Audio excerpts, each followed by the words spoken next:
We set up our warehouse, and the people in our parts department, they're right next to the warehouse door. So if they need to look at something, pull something off the shelf, if a customer needs additional pictures of it, it's right there.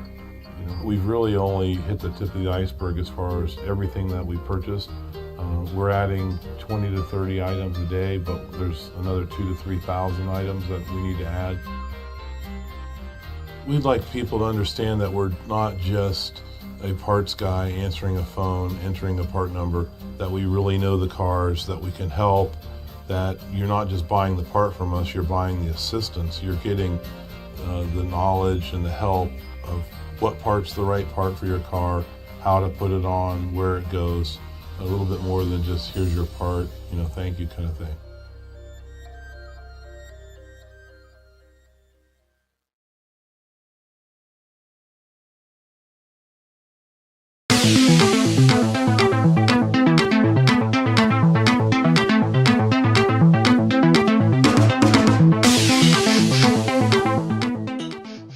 Round 8 of Spec-5 World Tour. You're watching it live here on HJBC, and it comes to us from Autodromo Jose Carlos Pache, or Interlagos, as it is much more commonly known. Great track, Grand Prix heritage, but also a relatively short lap as far as those kind of circuits go at 4.2 kilometers, and a very, very long, winding uphill pit straight. Should make for interesting racing in these MX-5s.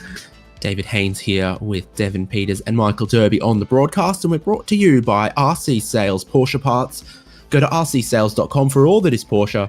RC has thousands of parts available for virtually any Porsche model, providing high-quality service with a personal touch, and with worldwide shipping available, you won't need to go anywhere else. Visit rcsales.com today.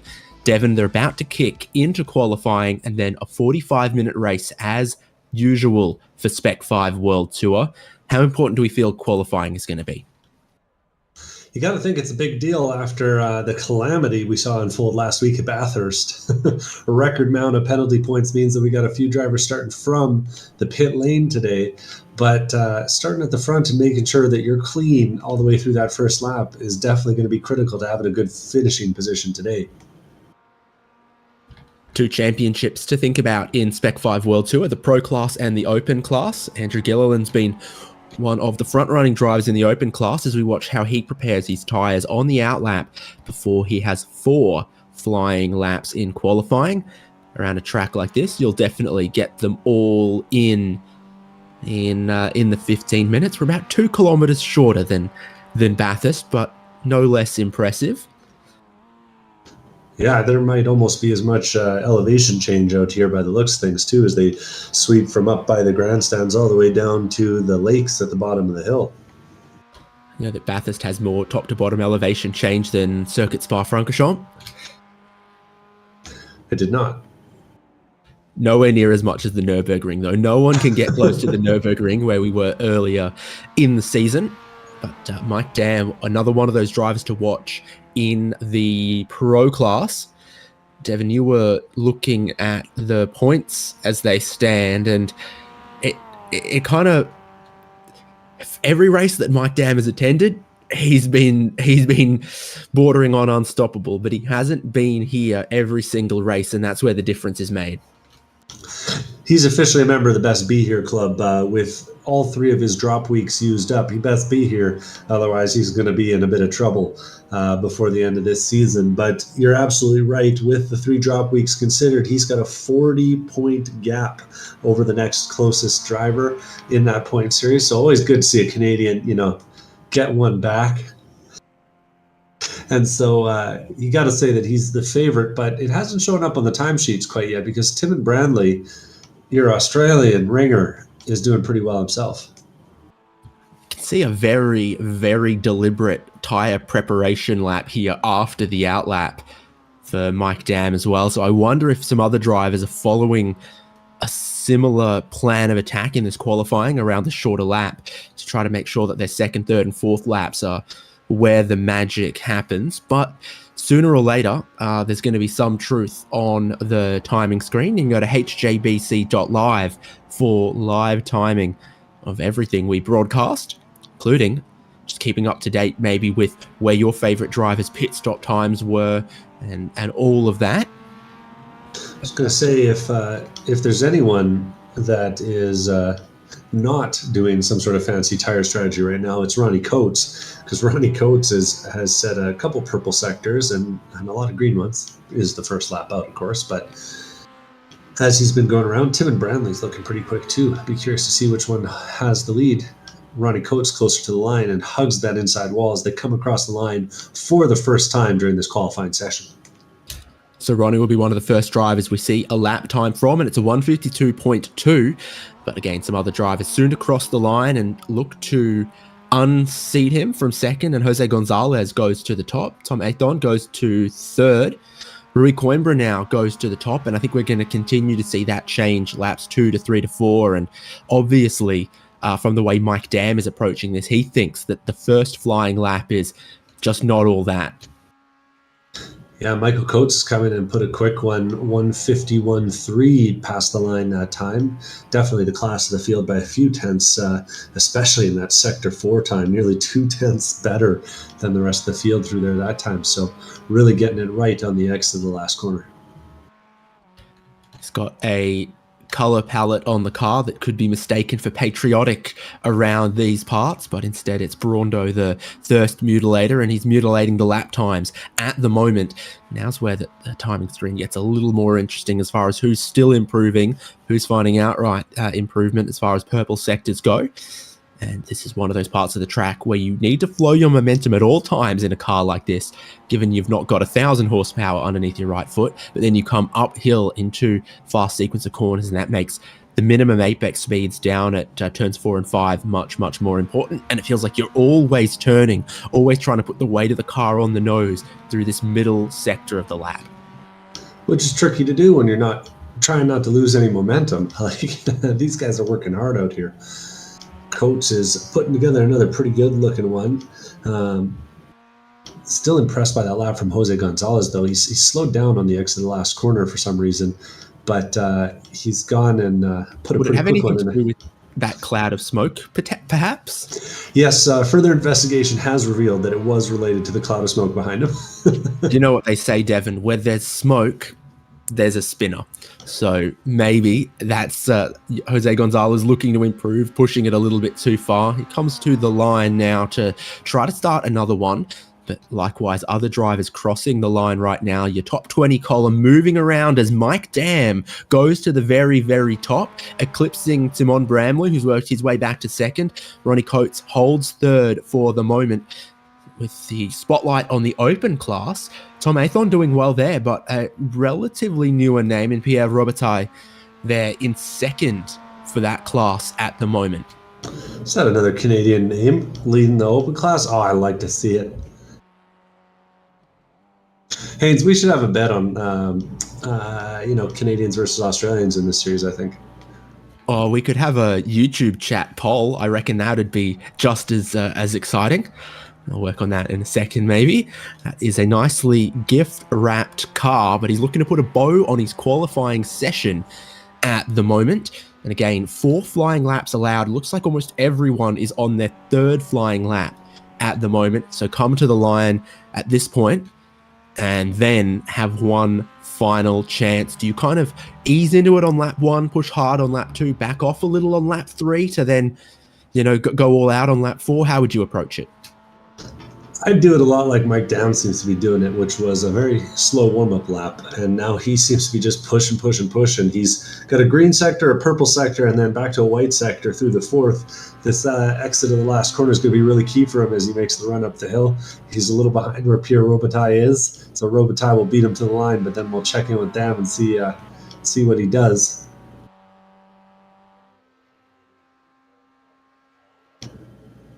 Robitaille doesn't go quicker, but I think Dam has 150.7. He did not. 150.8 this time by. I'm getting my laps mixed up. And he spins it up. We'll switch camera angle. Come on. Out of the center S towards Curva de Sol, pushing too hard to carry speed through that turn number 2, these cars would be absolutely flat out through turn number 3. So your exit off of 2, so critical for your run down towards the lake, or as they say in Portuguese, and I'm about to butcher, Descida do Lago, towards turns 4 and 5, where track limits are also pretty important. On the exit of that turn 4 there, looked right on the limit, but precise for Timon Bramley. Do you know that Descida do Lago means down by the lake? Okay, I was close enough, or am I losing marks for that, teacher? I just made that up, so we're all on the same page here. Follow along with Tim and Branley here, though. He's gone and got real close to the apex. I think the thing that you kind of learn as you spend more time going around this track in iRacing is that you can really cheat the inside curbs to some of these corners in the infield section here. So Timon is using the curb and then some as he comes around onto the backside of the course, heading down to Juncao, and using all of the runoff on the way up the hill too. And if he makes it stick, he doesn't quite. I think that's an off track there. I'm not going to lie. Well, I think it's not fast either way. That grip is not grassy. I'll stick with that. And so your run from Juncao all the way up the hill, a long way to where Barney has the flag at the end of the start-finish straight, almost about there-ish. Long run. And Timon Bramley knows it's not going to be improvement and opts to practice his pit entry, which we saw and heard some of the drivers talking about was a big factor at Bathurst. There are some of these tracks with a technical or challenging or commitment pit entry where you can win and lose 1 or 2 seconds more easily than you can in regular wheel-to-wheel racing out on track. Yeah, very easy to make a mistake that's going to hurt you. Speaking of mistakes that might hurt you, kind of interested to see that I think Kane Lasky's gone out and set a qualifying time for himself, but I thought that he was starting from the pit lane today. So he's gone to park. Well, you can still set a time and then opt to start from pit lane. In fact, you still always have to select it, because even without a time, it would let you grid at the back of the grid. And to serve your penalty, you've got to not do that. Got it. So a lot of familiar faces at the front, it must be said. Got Eugenio Pellicci on the screen here. He's 4th in the qualifying. But among familiar names, like I said, Mike Dam leading, Tim Branley 2nd, Ronnie Coates 3rd, Odyssey Adams 5th. Got the usual gang up at the front of the field. Rory Coimbra. Wonder if is he still out there running laps? No, it doesn't look like it. I'm trying to see it. Yeah, unless Eugenio Pellicci reset earlier in the session, he's on his last flying lap, and Ray Lombardi is on his last flying lap here as well. First sector, not an improvement for Ray. Yeah, I haven't. Doesn't look like it's flat out to me, I'll be honest. Yeah, I haven't seen him on the qualifying screens yet, but did see him a whole bunch last week at Bathurst. One of the drivers that was able to survive the mountain and do pretty well for himself, all things considered, even though I think he lost a couple spots on the way to the line. Really good battling there out last week, though. Looking forward to more of that today.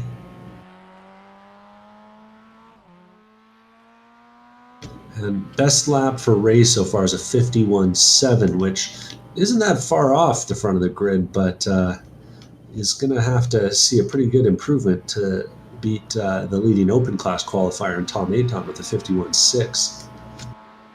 And Eugenio Pellicci wasn't improving, and he then went and did his pit entry practice as well, so no improvement out of him. What are we about to see out of Ray Lombardi? Just the most aggressive racing line that you think you can get away with, up against the pit wall to the timing line, and it is an improvement. Good middle and final sectors there, stringing it all together to find just a tenth or so more. And a tenth or so more that's enough to leap him 2 positions up to 9th on the grid. And he will likely not quite get around in the remaining minute and a half to practice the pit entry, but I'm not sure it's going to stop him trying. He's one of only 2 cars. It is going to stop him trying. He's going to practice the... gosh, it's like when the pinball hits one of those loaded bumpers that shoots it back out with more force than it went in. Oh, I was thinking like a belly flop into the lake kind of thing. Right. 4 beautiful swan dives followed by 1 belly flop. Absolutely. How about that? So that's almost everyone done with their qualifying. Just not a couple of minutes, literally 1 minute left in the session for everyone to rest, refresh, and get ready for a 45-minute race with a compulsory pit stop.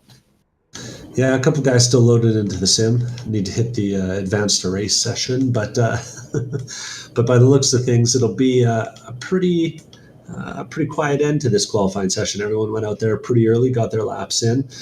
Weather not a big factor, pretty mild out there today.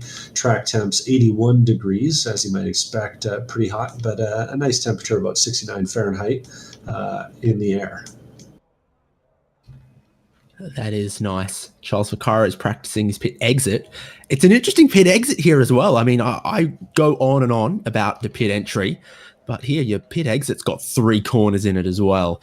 We can lock in the grid, though, with confidence. Relative confidence. Devin, you still keep an eye on who needs to start from pit lane as far as this is concerned. But Mike Dam has the fastest qualifying time from Timon Bramley, Ronnie Coates, Eugenio Polici, Odyssey Adams Jr., Rui Coimbra, Michael Coates, Trevor Roy, Ray Lombardi, and Kane Lasky as our top 10 all-pro class drivers. But in 11th, we find Tom Athon on the point for that class ahead of Jose Gonzalez, then Brian Zabelski, Sean Hayes, Jordy Fike, Pierre Robitaille, Andrew Gillill and Andy Cossack, Greg Mack, Sean Casey to 20th there, and all those drivers have set times in the qualifying session. 21st was Lee Martin, then Gareth Brocklesby, Camden Hibbett, Paulo Coimbra, Josh Olsen, and Charles Vaccaro to the 26 drivers. You got any asterisks about that, Devin?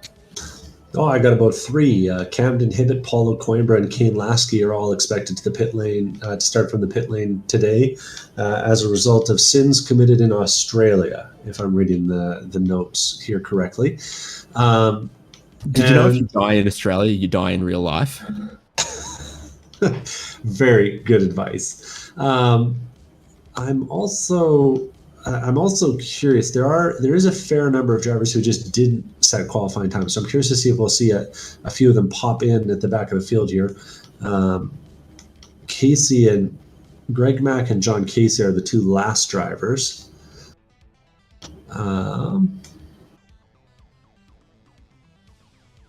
That set times, so we're not seeing any others pop in just yet. And I have noticed there's a little drama on the grid right now. We got Kane Lasky sitting there like he might be about to drive. Doing what they can to try to enforce order and the rules and the published penalties. And, well, they start to run out of tools available to them that aren't the big hammer. And when your problems start looking like nails, the big hammer gets very tempting. Got 1 who's popped onto the back. I'm seeing Lee Martin, and 2 actually, Charles Vaccaro as well. And it does look like we will have Kane Lasky starting the race in the grid in that orange and yellow car there. He's got a red and yellow car. He's got a black flag. So we'll see how that treats him. Speaking of colors, you might have noticed a few colors on the overlay. We have red for our open points leader, which is calculated by gross points. So right now that's Michael Coates. And then, for our pro class leader, And our open class leader is blue, and that's Tom Aton, calculated by both gross points and drop week points right now. And then also some of the donators in the field who support the championship, support the broadcast, and also some of them got to pick a circuit, a location for some of the rounds. Eugenio Polici, we know, did so, and he wanted Monza, he got Monza, and it was a very, very exciting track for all involved, no doubt, where most of the way around this formation lap got the beautiful Porsche 911 GT3 as our pace car, but the pole sitter starts to back it up just a little bit at this point. Mike Dam is at the front. He's got the inside line, and I noticed Timon Bramley's just sort of half a car length back off of him. We've got a nice tight 2 rows ready to get to a race start. 45 minutes is going to give us lots of laps of Interlagos. Green flag is up, and the green flag waves, and there's some good moves from some of the drivers in the middle of the field. They go 4 wide, which is a recipe for chaos when the field comes towards turn number 1. But for the pole sitter, Mike Dam, he's ahead and clear of the field and on the preferred racing line. That's a good way to try to convert. Bramley gets caught out a little wide in turn 1. Ronnie Coates goes through, and there's a bit of contact. Yeah, and unfortunately, Kane Lasky was in the middle of that again. Looks like he caught both Ray Lombardi and Jose Gonzalez, as he mentioned, in the middle of it. A little bit of drama on the exit of the pit lane. Josh Olson and Gareth Brocklesby were making contact through the pit lane as they were exiting there. Camden Hibbett was able to get away a little bit quicker than the both of them. So drama both on the pit lane and in the Senna S's. The rules about the pit lane start don't say you can't pass in the pit exit. To the best that I know. We're back to the live action. Mike Dam leading the race. Ronnie Coates, that great opening turn 1, turn 2 sequence, getting himself into second place. Also, Odyssey Adams Jr. getting to third at the moment.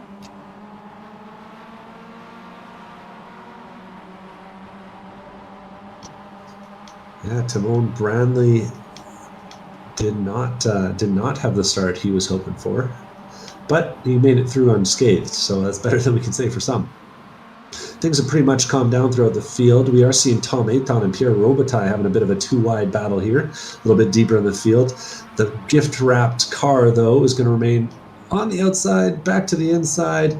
Doesn't matter. Tom Aiton's got the solution, dives in an extra deep, slides it a little, and they carry on up the hill. You know, that well-known figure of speech, don't look a gift car in the inside. And into the final corner, it didn't work out there. Well, it's not technically the final corner, but it feels like the final corner for absolutely anything that ever races here, and you're full throttle all the way up the pit straight in the slipstream. Ronnie Coates making good effect of that, but not taking the race lead away. It helped Odyssey Adams Jr. and Timon Bramley close in on the race lead as well. You see your top 4 working their way through the Senna S's and then Curva de Sol. Rui Coimbra in 5th, just out of touch with the leaders. And we've had a drama. The gift car has found a little too much oversteer on the first of the Senna S's and put itself into the guardrail and then into the tire barrier. And that's cost it a front end and a tow back to the pit lanes because that motor was expired. It's a real shame, and it shows that the tyre warm-up is still difficult on these cars, that after one racing lap, it just didn't look settled or predictable in turn number 1. Not a massive error, but the car just slid and got out from him with that elevation change as well in the opening part of the lap. No changes for your top 4 here. Still in that order. Michael Coates has gotten to 5th as Rui Coimbra has dropped all the way back to 8th. So now it's Michael Coates to try to drag Eugenio Polici, Trevor Roy, Rui Coimbra and Sean Hayes back towards the leaders and make it a 10-car leading train. That's what they've got, and they're not far away from, once again, coming out of Yunsao and heading up the hill, and the slipstream's got to be worth a full half a second from about this point to the braking of turn 1. I'm watching a little deeper in the field. Camden Hibbett is running in 17th right now, and he has just made a bit of a dramatic overtake on Greg Mack and Jordy Fike as he tries to pilot his way through the field. He was pretty quick in our practice session, running a 150.5, which would have been good for pole, believe it or not. So once he finds his way clear of this traffic, you have to think that he's got his eyes up at the front of the field. He's cleared things up now, but they're still pushing behind him. Greg Mack on Jordy Fike. Different colors matching liveries in green and red and white. It's like Jaws music, man. That kind of stuff. Mike Dam still leads. Long straight down towards turn number 4. Ronnie Coates halfway out of the slipstream, but doesn't really look like he wants to take it away from him with the compulsory pit stop still to come, fuel required. There is something to be gained from saving in the first half of the race, and so maybe you don't want to lead at this point. Coates and those behind might be trying to think a little bit of strategy. And Michael Coates, the other Coates, as it gets confusing when they're both inside of the top 5, he has done very, very well to catch this leading group. It looked like the top 4 might get away. No big mistakes from Mike Dam or anything, or anyone trying to battle him, but they still managed to hitch up to the leading locomotive. Yeah, as you're talking about fuel, I'm constantly blown away by how much elevation change there is at this track. And whenever you've got a lot of elevation change on a circuit, there really is an opportunity to do a lot of fuel saving, not just in the draft, and this track has plenty of draft, but also on all those downhills. You know, you go half throttle in the Santa S's and you're not really losing much until you're coming out of the Curva del Sol, right? So too wide at the front. Yeah, here we go. Ronnie Coates has had enough after a couple of laps. He's going to look to go around the outside of turn number 1. Odyssey Adams Jr. trying to follow him, mayhaps. And I think Mike Dam kind of lets that one happen. Ronnie Coates to the lead of the race now. And puts a little bit more pressure on Mike Dam as well, because now Odyssey Adams Jr. is on him. Representing Club Great Plains. Might be some lakes out there too.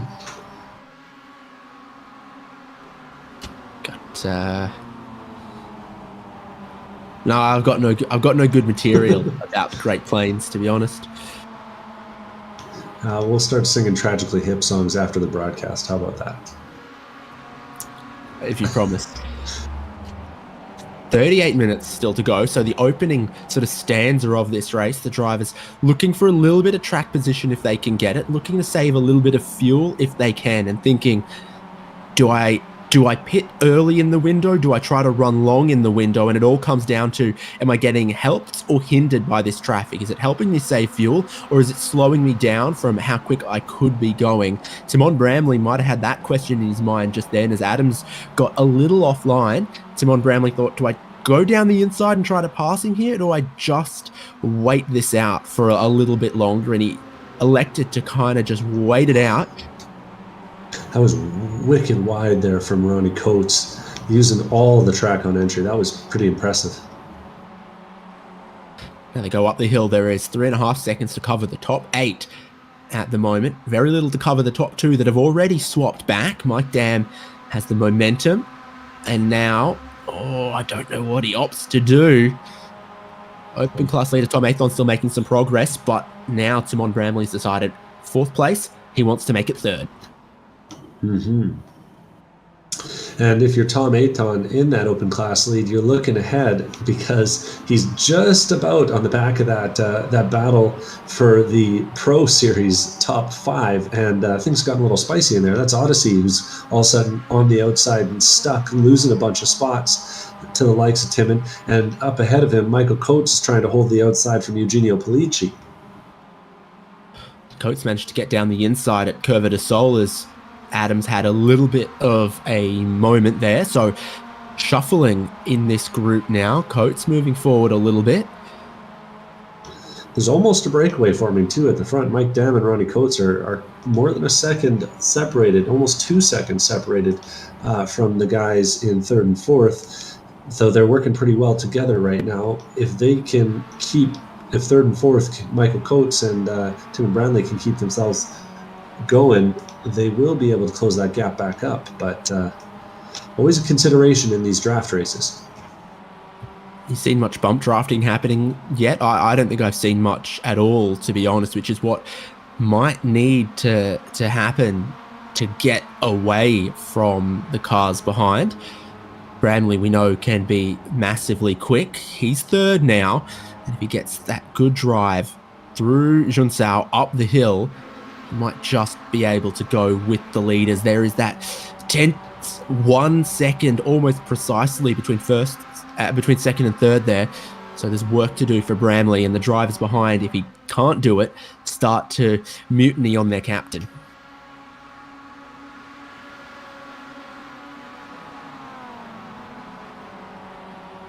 Oh, okay.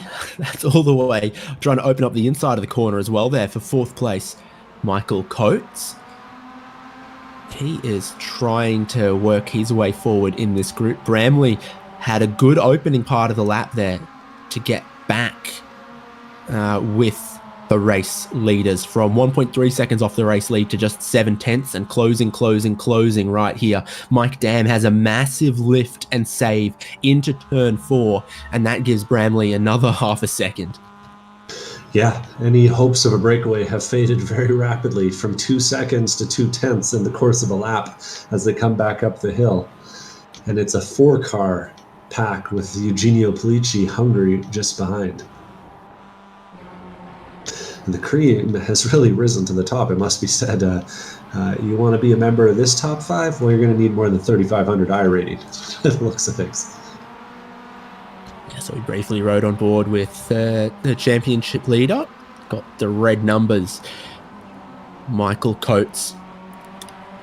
And turning in very well to that corner. Bico de Pazzo, the Ducks Bill. It's very interesting. Michael Coates kind of does, or Ronnie Coates rather, is doing something kind of interesting in the last corner, and it's served him a little bit wrong there. He uses up all the exit, but he kind of goes down the middle of the straightaway before the final corner and then dives out to the right and then cuts it hard back into the left, almost like he's trying to unsettle the car. Either way, he's lost a bit of time doing it this lap, and he's going to tuck in behind Mike Dam here. But you have to wonder if that was deliberate, because now he's getting right up on the bumper and giving Mike Dam a good shove.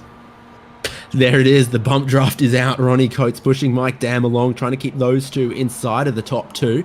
5th place absolutely barrels in. Eugenio Pellicci, no fuel saving from him, as 1st, 2nd, 3rd, and 4th all had to settle themselves out to Concertina into the first chicane. And then Pellicci runs out a little wide at Curva de Sol, but the gamesmanship is turning up a notch inside of the leaders here, figuring out who am I going to work with, who am I going to push, who's going to push me, and can we all save just a little bit of fuel? Lurking in the background of the shot as you start to look down the second straightaway there is Camden Hibbett. He is making up some ground. He's up 11 spots since that start at the back of the grid, and he's running behind Brian Spelsky. Here's our other young star in Andrew Gilliland, who gets just a bit too much of the curb at turn number 2, exiting the center S, and it rotates him around into the outfields of Curva de Sol, and it takes him a while to get back around again. So that's a little costly earlier from a driver who's taken some wins in the open class, but now, yeah, it looks closer to 6th or 7th in that class. You were talking about Hibbett. Here is Hibbett in behind Brian Zabelski. Only a couple seconds back off Sean Hayes and Tom Athon, and now he's going to go ahead of Zabelski if he can. Nicely executed move up the inside there, and continuing to pick off those pro class cars. Interclass battle here. Maybe a little bit of interclass teamwork just ahead. Tom Athon still running in 9th overall, 1st in class, with Sean Hayes right behind. And Hayes is actually lifting off hugely as they come up the hill, trying to get his fuel save in. Up front, I saw Ronnie Coates pushing Mike Dam again, the 1st and 2nd place drivers. Bramley and Coates almost looked like they were trying to work together as well. So the alliances being formed inside of the top 8 at the moment. We'll get to the opening of the pit window very, very shortly. And I think some of those will be broken or put on hold mayhaps. But for the moment, you work with who you can, and that's the style of racing for these cars. If you fought everyone, every corner, you'll never win a race in MX-5s. You've got to work with and then strategically backstab. Yeah, it reminds me of those NASCAR draft battles, you know. Everyone's got a buddy until the last lap or two. and then it's no holds barred. Correct. Things are pretty straight and narrow, though, at the front. It looks like this whole group of 8, outside of a little lockup, is running pretty much in line. Even Ronnie Coates is looking, but not taking a shot at the guys ahead.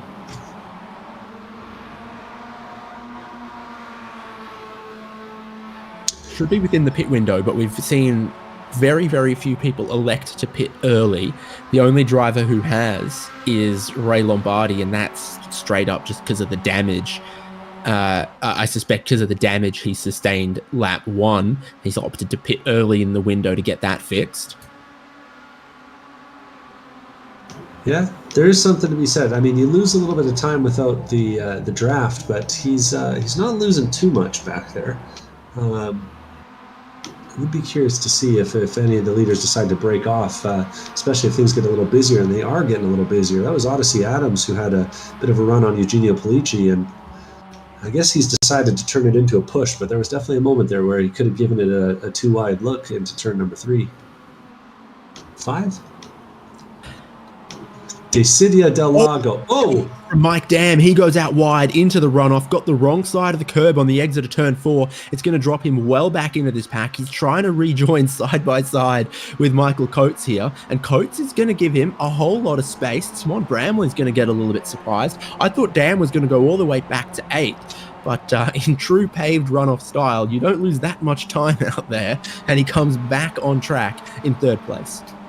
Yeah, it's checked the whole pack up a little bit, so things are really tight right now, 1st to 8th, but you're absolutely right. You can make a little mistake and catch it when the other side of the curve is pavement and not grass.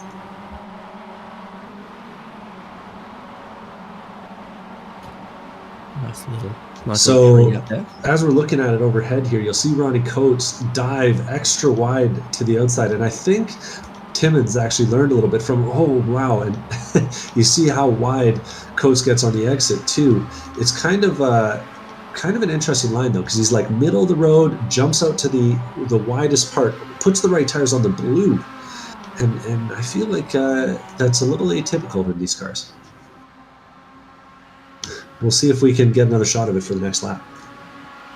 Every single time they come around that final part of the lap there, it looks like they're all going to dive to pit entry, and then they don't. They're just taking the shortest, most efficient run up the curved straight, which is not an oxymoron in racing terms. It's a straight if you're flat out full throttle in my book. And yeah, that means when we do get to drivers opting to pit, they can commit very, very late to pit entry and maybe surprise the drivers behind them who won't be able to react to go with them if they want to do that. Big compression. Whoa! 4th into 3rd as they came into Decidia del Lago. Michael Coates putting a little bit of a hit on the back of Mike Dam. Not intentional, but they get so close with the slipstream down the straight, and then they compress again further into the braking zone, the concertina effect taking a victim. Almost simultaneously in the open class field, there was a concertina effect going into 1, and Jose Gonzalez and Andy Kosick got together. Everyone's cleared up, and all the cars continued on straight, but it was a little bit of excitement as they were heading into the first turn there.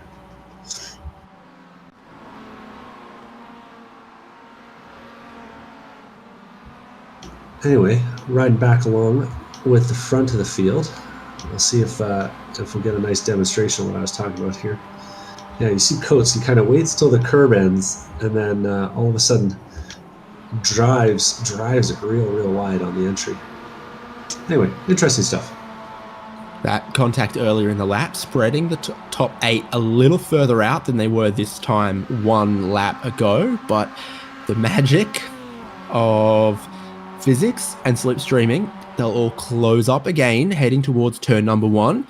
Simon Bramley, now in 2nd, has some beard scratching to do. I don't know if he's got a beard, but if he did, he's scratching. If you don't have one, you can still scratch it, because he's in 2nd, and it's starting to get towards the pit window. In fact, Sean Hayes stops. I mean, we're in the pit window, but starting to get towards that real commitment crunch point. And so, do you want to take the race lead on the way in, on the in lap? It must be said, it's really one of those kind of classic Interlagos races where you get all the guys lining up. No one really wants to make the overtake in the early part of the race. It's kind of a tough track to do it around sometimes, but despite how close the cars are together, to make the move, sometimes you need to have so much overspeed. I do think that you'll be able to get a couple tires for free when they go to the pits here today. So gotta wonder which side they take, and if they take any, if it's enough to make a pass happen. Track's not super hot, but it's always a big question about, do you get more grip or do you have a tough lap or two trying to warm those tires up before they give you any advantage? Where's the break-even point on the investment versus the return?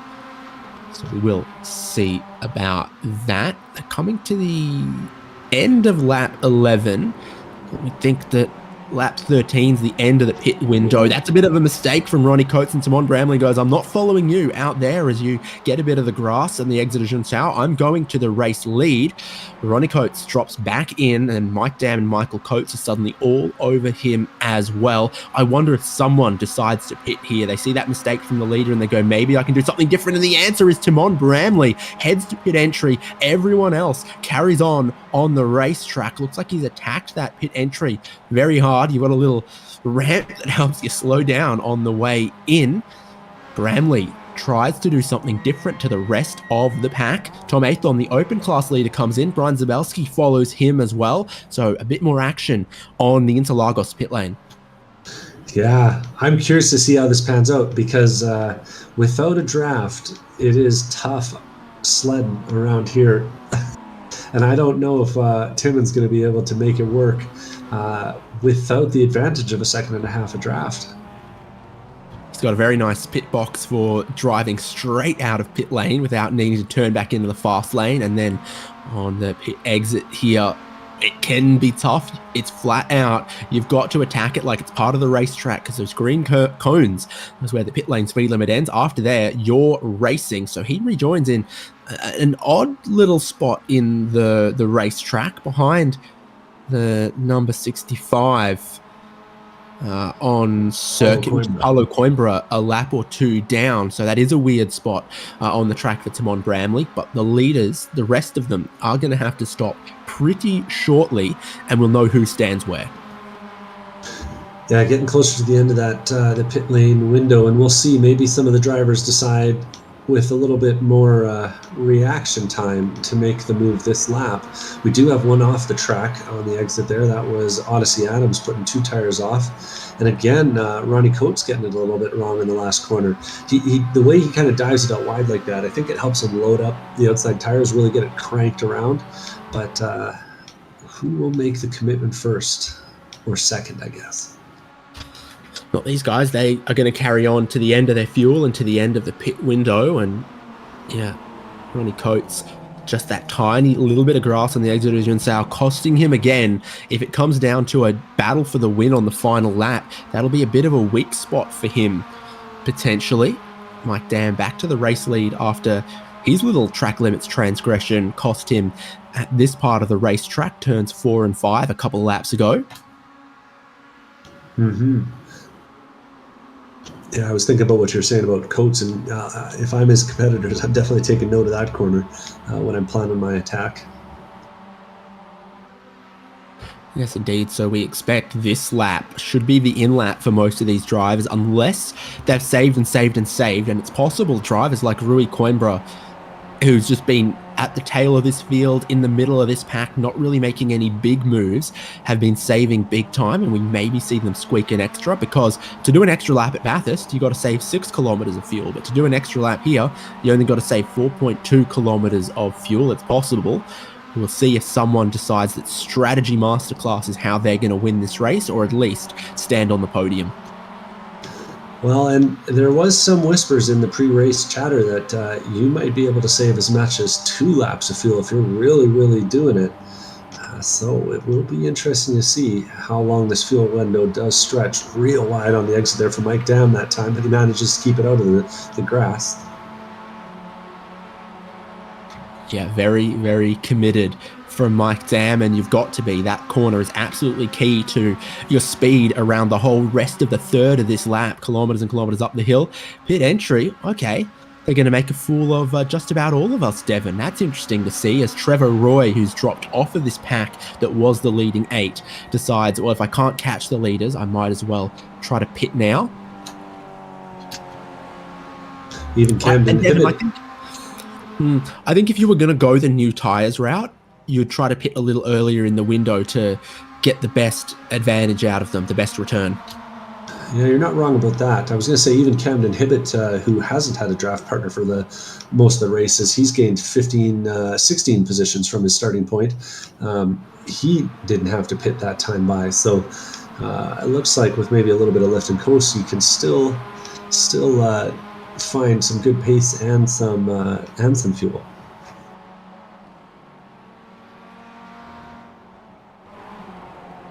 So leading car to have pitted, Timon Bramley. Tom Athon was open class leader, has pitted. We expect him to go back to the lead of that class. He had the quickest stop I've seen so far at about 15 seconds. Remember, HJBC.live has your live timing.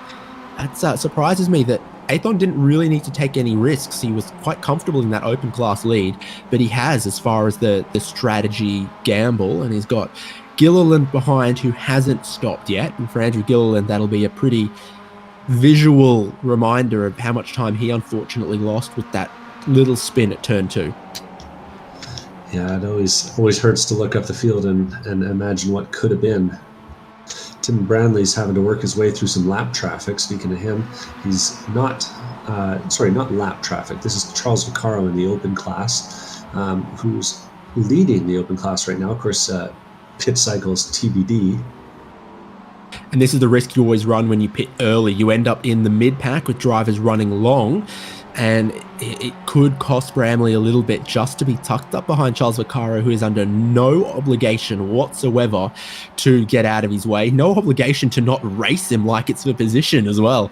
Vaccaro can do as he pleases there, and Bramley might not be pleased with it, but is of course going to pull out of the slipstream early as he can and hope that Vaccaro is going to pit. Vaccaro doesn't. Bramley's going to hope to pass him in towards turn 1. Well, Bramley's a patient guy, but as he said, his spirit animal's a crocodile, and he strikes hard around the outside into turn number 1. He's got that incredible bite force, but very limited ability to raise his jaw back up, which is an interesting little crocodile fact. Bramley goes back into the top 10. He's 31.2 seconds behind the race leader, which is about where he was a lap ago. So I don't think he lost anything to Mike Dam, Ronnie Coates, Michael Coates, Rui Coimbra as far as that lap went. The battle for the win could still be on here for Bramley with his early stop compared to what everyone else is aiming to do, running deep into this 45-minute race and pitting with maybe a third or less of it to go. Yeah, I'm a little bit impressed. It looks like the expected fuel window could be as deep as lap 17, but you'd have to think if you could save 2 laps of fuel, you might be dreaming of a last lap stop if you're these guys. That'd be pretty wild. What does the field do? Not pitting, not pitting, not pitting, not pitting. As far as our top 5 are concerned, looks like Ronnie Coates pushing Mike Dam along again towards turn number 1. And again, I just think the biggest, most important number at the moment is Mike Dam as the race leader who hasn't stopped, to Timon Bramley in 10th, who has from 31.2 seconds, now 31.6. 1 second this way or the other could be big when this top 5 make their stops shortly. A couple of team cars taking the pit lane this time. That's Jordy Fike and Greg Mack in those matching. And that's a backup there for Greg Mack. That's no fun. RSR cars. ESR? ESR? That makes more sense. Fonts are hard sometimes. Here's something I've actually learned recently, Devin. The only car I've seen with the reversing lights modeled on iRacing, the Toyota GR86. So someone overshoots their pit box, puts it in a reverse gear, reverse lights come on that car. Don't think I've ever seen them on this MX-5. Challenging little pit exit there, maybe for Greg Mack. It's behind Geordie Fike, and they are going to rejoin this race around about some other drivers like Ray Lombardi and Jose Gonzalez, who've already stopped. So they are going to have a good battle in the remaining 15 minutes. Yeah, Ray and Shabalski have already had their stops and have been on those tires for a few laps, so they'll have a little bit of temperature advantage if there were any tires taken during the stops. Didn't see the cars on jacks. And the leaders are coming across the pit lane again, and I wonder if we'll have any takers. We do. From fourth place, Rui Coimbra is going to come into the lane, and Odyssey Adams Jr., no, he spins it on pit entry. He rolls in backwards. Oh my goodness, very, very late commitment to the pit entry, and it has cost him big. No, yes, no, clips the wall, maybe, spins it around. Is that an unsafe pit entry? I'm not sure, because he never crossed the commitment cone while he was doing the backwards entry, so I think he might have gotten away with it. I think he's good, but it's definitely the kind of thing that costs you 10 seconds, really dents your confidence, and a little mistake you maybe didn't need. Finds his pit crew there. Rui Coimbra is out and away. Eugenio Polici is out and away. And fortunately, Odyssey Adams Jr. only just getting his pit service started.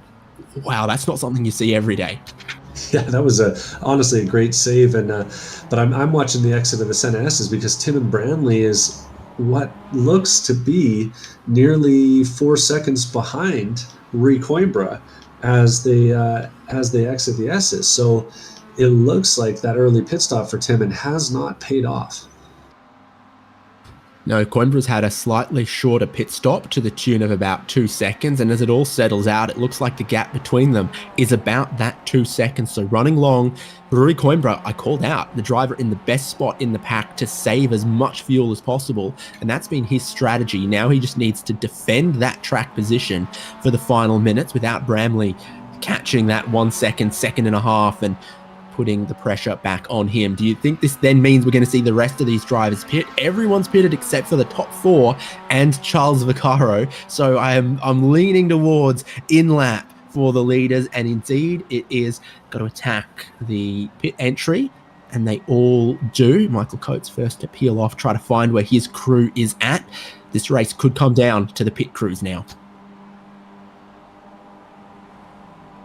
On the track map, you've got your leader, Mike Dam, and you've got the number 8 of Timon Bramley. You can see he's coming out of Yunsao. He's coming up the hill, and the service is underway right now for the race leaders. Mike Dam, though, as the pole sitter, has got the spot right at pit exit. He gets to drive straight out of that box when he's done. Quick stop as well from Ronnie Coates, who's going to be just behind. They can't race on the pit exit this time, can they? And so Mike Dam leading this group, coming out of pit lane, only just coming through turn 2 right now, Timon Bramley. Mike Dam retains the lead of the race. 8 laps to go. All stops done. All bets off. Yeah, and critically, what looks to be about a second and a half back to Rui Coimbra behind. Might even be more than that. We'll see how it shakes out as they come through the Descida del Lago. And it looks like it might even be as much as 3 seconds that they managed to gain on him on that in-lap, out-lap combo. Of course, all the leading drivers somehow managed to save even more fuel because they've all stopped for just under 15 seconds in some cases. So really, really short fuels up at the top. Got to wonder who's going to be doing the most lifting here on this lead pack. Ronnie Coates has a problem on the outlap here in the middle sector of the lap, and Michael Coates, we need nicknames for them, maybe? I don't know. Goes up into second. So he was described as sort of the silent assassin of this race, just slowly picking them off and always there. Come crunch time at the end of the race, he goes up into second, 1 second behind Mike Dam, and he'll be looking to try to close that gap if he can. 0.98, 0.97, 0.96 already. The slipstream comes into effect on these cars when they're going uphill. on the long Grand Prix straight. Interesting to see how much they've spread out, but not surprising to see who's left at the top, because Mike Dam, leader in points after 3 drop weeks. You got Ronnie Coates, leader in points, second in points after 3 drop weeks, and then Michael Coates with the most gross points of them all. So it's going to be points significant, whoever wins this race. Now, I saw the 3rd place driver, Ronnie, pushing the 2nd place driver, Michael, because he's thinking, if I'm going to be in with a hunt for the win here, I need us to both together catch Mike Dam and then settle it in a 3-way Brazilian standoff, potentially. It's like a Mexican standoff, but there's a little bit less hair.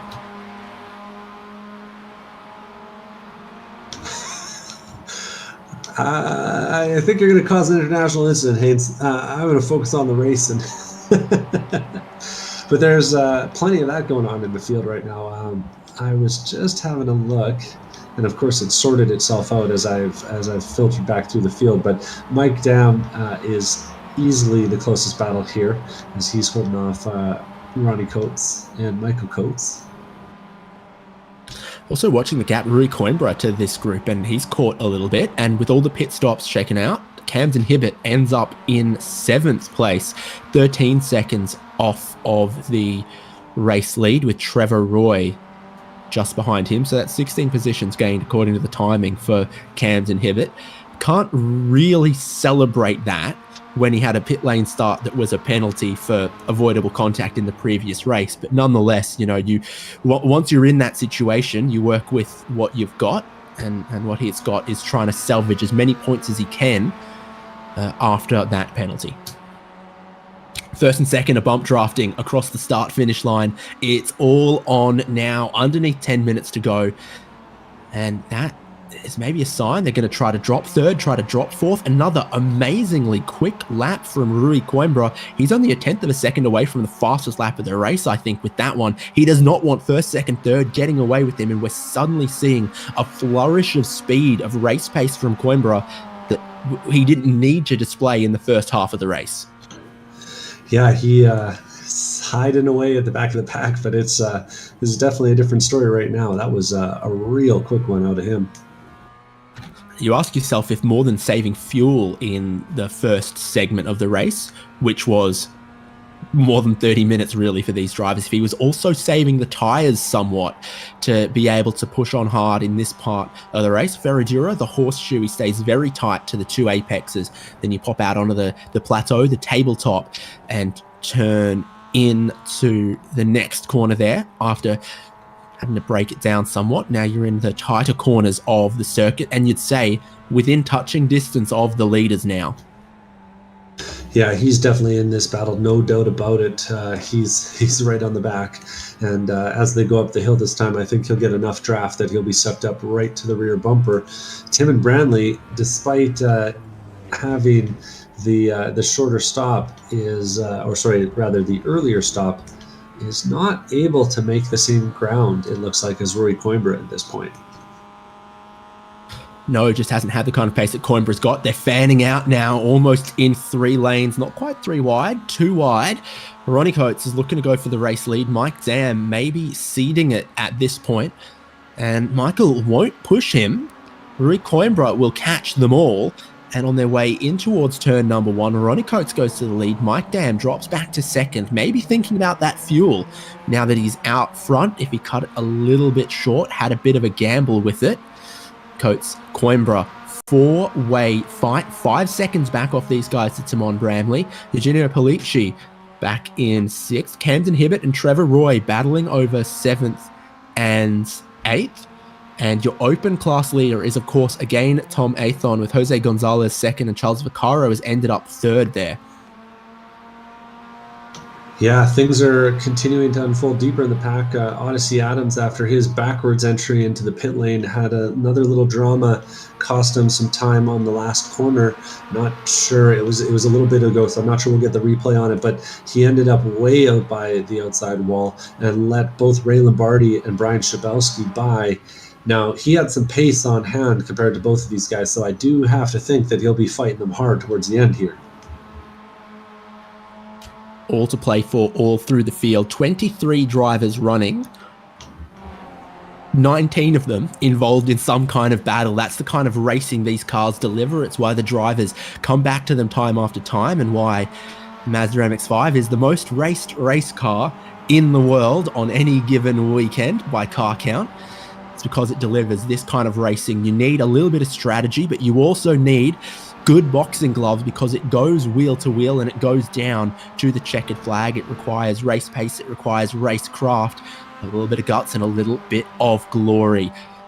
3 laps to go by the ticker, 5.5 minutes. This is the race leaders starting to get a little bit of that traffic of Paulo Coimbra. Well, you know he's going to get out of the way for Rui, who's now shooting up to 3rd place. Yeah, Rui Coimbra had been putting some pressure on Coates for the last few corners. He was too wide in the middle of the infield, but managed to, or wasn't able to quite make the overtake there. Now, though, he has his eyes set firmly forward, and with a little bit of traffic up the road in the form of his teammate, we'll call it Paulo Coimbra, I have to think he's liking his odds.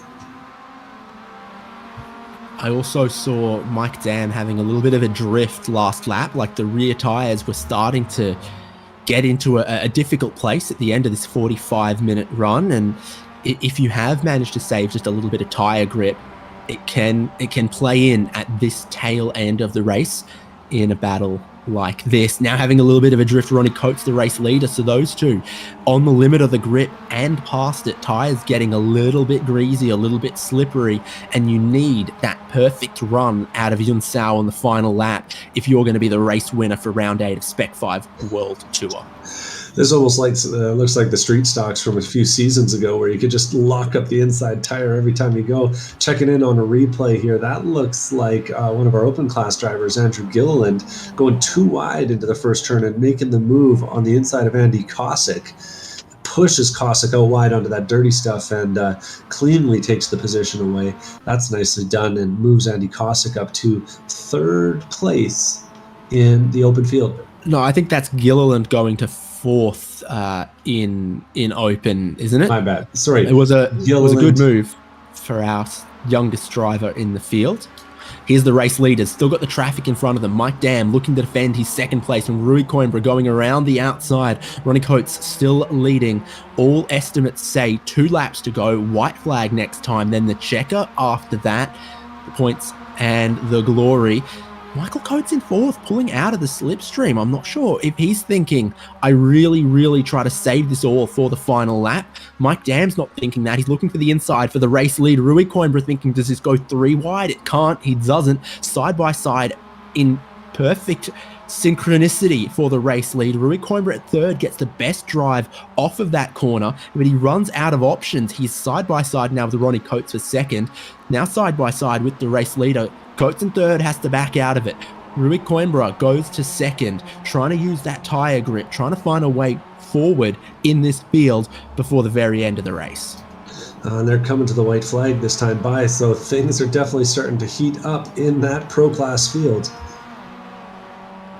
I'm liking the odds of Mike Dam, that Canadian out in front. Who's your vote? Well, I didn't actually cast one, but I should have cast it for Australia. That would have made it 50-50, but Canada's looking good at the moment. Timon Bramley in 5th, not able to catch this group. They're not battling hard enough for him to close up that 4.5 seconds or so that he needs. He's just 2 cars back in the back of that shot.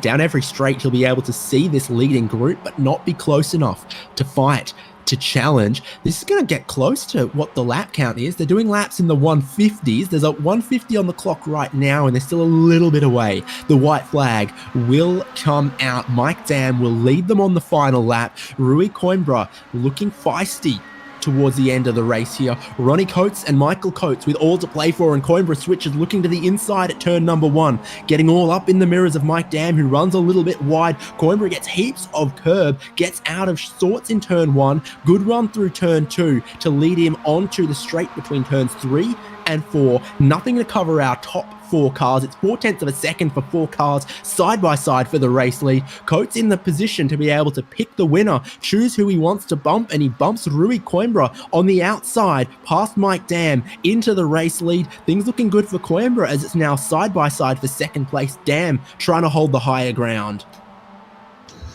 Oh, and things are busy up at the front there. Mike Dam losing some ground, but getting a push now from Michael Coates. And it's so committed through here. He gets wide out into the greasy stuff, and Coates is going to take the spot away up the inside. Offline in Ferragira, Mike Dam drops backwards, puts him on the outside for the next sequence of corners as well, and all now goes through the twisty middle sector of the lap and has to come down to the drag race from Yun Sao up the hill to the checkered flag. No mistakes between now and then. Rui Coimbra, 6th on the grid, now leads.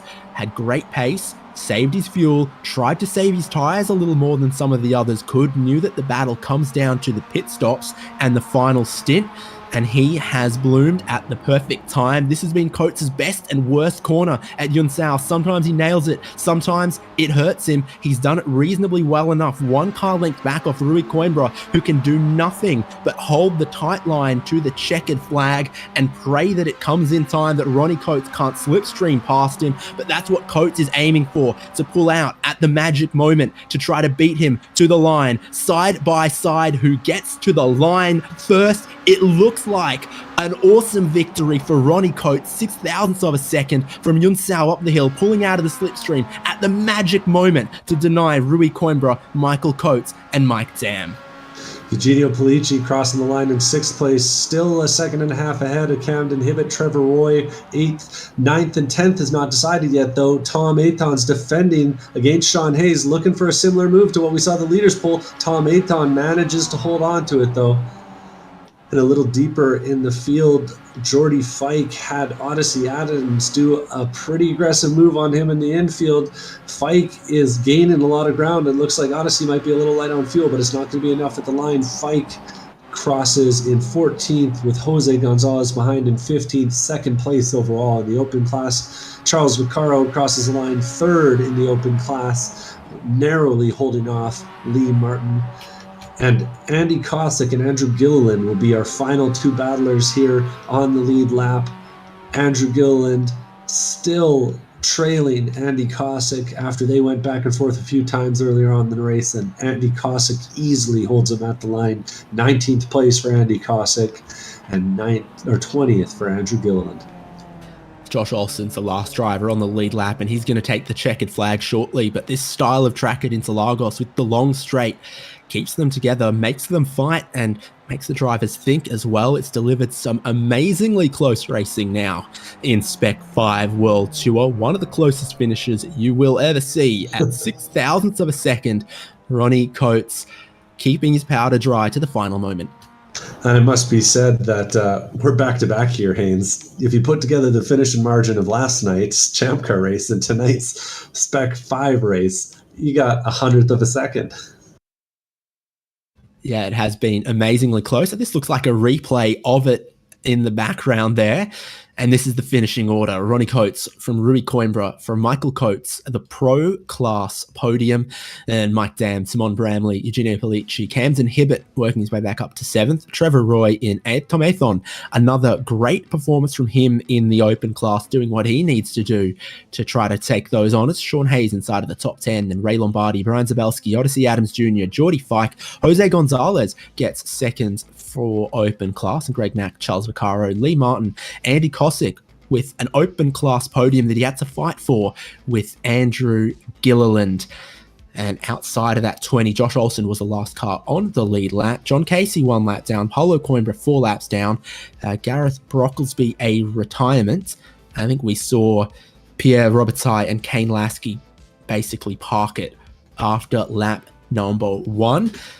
But the 23 cars that did finish gave us 50 cars worth of action at Interlagos.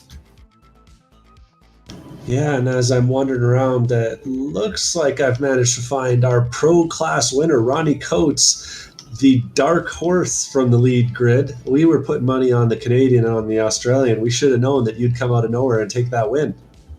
Yeah, I don't know about that. Everybody was sort of playing a little cat and mouse, trying to save fuel and kind of shorten up the pit stop. And yeah, Mike was sort of letting me go by, and I'm like, yeah, you can go, and then he made a mistake, and like, I guess I got to go again. And same thing happened to me. It's like, okay, a little mistake. I guess he's not going to slow down that much, and just tuck right back in. It helped me save some fuel and get a little shorter pit stop there. I can hear the smile on your face. It always feels good when pulling off by a 6,000th of a second, eh? I didn't know how close it was. I told, Rui's on voice with us, and I like I said, well, I didn't get enough, man. Good race. I was already congratulating him, like, oh, maybe it's going to be close, So, yeah, it was awesome. Very nicely executed, and a cleaner race, it must be said, this week. Looks like lessons were learned last week at Bathurst, and clean right from the start. Yeah, everything. I mean, from everybody up front was real nice and clean. I didn't have any issues at all. It's a the places that you can pass are the sort of scariest places on the track, right? Kind of trying to thread the needle. So everybody was pretty cool because the draft was enough that you could pull back up. So. Mm-hmm. And a big win for you there from the points side of things, it must be said too, putting 3 positions between yourself and Mike Dam. That's going to help close things up. Currently, it looks like you're second place once 3 drop weeks are in, but this is definitely going to tighten things up. Yeah, definitely helps. I think Mike's probably out of reach at this point, but just put them together the best I can. That's all I can do. So. Great race for you, and thanks for joining us up here in the booth. Anyone you need to shout out tonight? Well, the whole Not a Team, we put in quite a few laps together, and got a little practice side by side, which definitely helped there at the end of the race. And Jose's always pushing us to get in and do laps, and so big shout out to him and the rest of the guys. Rui's racing with a new wheel tonight, which was funny. He got it last night and actually decided to race, and I'm the other way around. I'm scared to death. Like, I don't think I'd do it, but he did awesome tonight as well. So, very nice one. Haynes, you managed to find Tom 8th on there? Yes, indeed. I'm hoping we've got our open class winner, Tom Athon, another win this season. And I guess hopefully not too stressful in the back half of that race for you. No, it wasn't bad at all, although I didn't take enough fuel, so I had to do some savings. But other than that, it was good. That's great to hear that the Brazilian sun has shone on you. We're sort of really into the meat of the championship as far as that goes. And how do you approach these races thinking about the race individually versus a championship result as a total? Do you put it on the line every time? Are you conservative every time? What do you do? No, I don't worry about the championship points at all. And I just do the best that I can. I'm not the fastest guy, so I just want to, save the car, be smooth and consistent. And, this season it's all working out. We saw up the front of the field, it seemed like maybe some of the guys wore their tires down a bit too much in the first half of the race and didn't have anything left in the back half. Is that the case? Are these tires going past their peak of grip in a 45-minute race? I don't see that. Usually, that's one of the things we do as a team is check out, we do a mock race and somebody will take right sides or whatever and somebody won't, and we'll see what the difference is. This tire seems to hold up pretty well. So I didn't take any tires. It's a balance between the scary first lap or two with cold tires and the additional speed. So for me, spinning out on the out lap, is really detrimental to your race. And I've done that many times. So I'm reluctant to take tires unless I know they're really going to be a benefit. You'll want to cash out the chips and walk away rather than put them all on for the jackpot? Well, yeah, I was in 9th place. I'm up, against my competition. So all I needed to do was be careful. And I ended up maintaining that place. I had a race with Sean there and I knew I wasn't really racing him for other than a couple of points. And so it didn't really matter. Just wanted to bring it home in one piece. and as it turned out, not a team's got first and second on the podium on both races. So that's a good night for us. Awesome. Congratulations. You did that. You brought it home. You get another great result for this season, and we congratulate you. I think that's 4 in a row. Devin's furiously nodding his head to suggest that, yeah, that's the hot streak you're on. Well done, and hopefully we'll catch you for some later races this championship. I hope so. There we go. Devin speaking to our winners from both classes. Massively close results in pro, with Ronnie Coates coming out 0.006 of a second ahead of Rui Coimbra, and Tom Athon taking that open class victory ahead of a podium of Jose Gonzalez and Charles Vaccaro, if I've got that one right. Looking over the results one more time. What a great race. What a great race indeed. And we have to say a big thank you to Aussie Sales for making it all possible. Go to AussieSales.com for all that is Porsche. Aussie has thousands of parts available for virtually any Porsche model, providing high quality service with a personal approach, and with worldwide shipping available, you won't need to go anywhere else. Visit AussieSales.com today. Well, from Interlagos in Brazil, next round, the championship goes to Long Beach on a street track. Again, a 45-minute race. But that is a circuit with a very, very unique calendar. So tight, tough to pass, mistakes punished very, very heavily. It does remind me, though, of seeing these cars race in the real world at St. Pete. It is the kind of racing they do, and the kind of style of racing you've got to be good at. Join us here again on HJBC for that one. Subscribe to us, and we'll bring you all of that sim racing action with thanks to the partners of Spec-5 World Tour, RC Sales, Porsche Parts, and congratulations to all of the drivers for the racing that they put on. We'll catch you in a week's time. Bye-bye.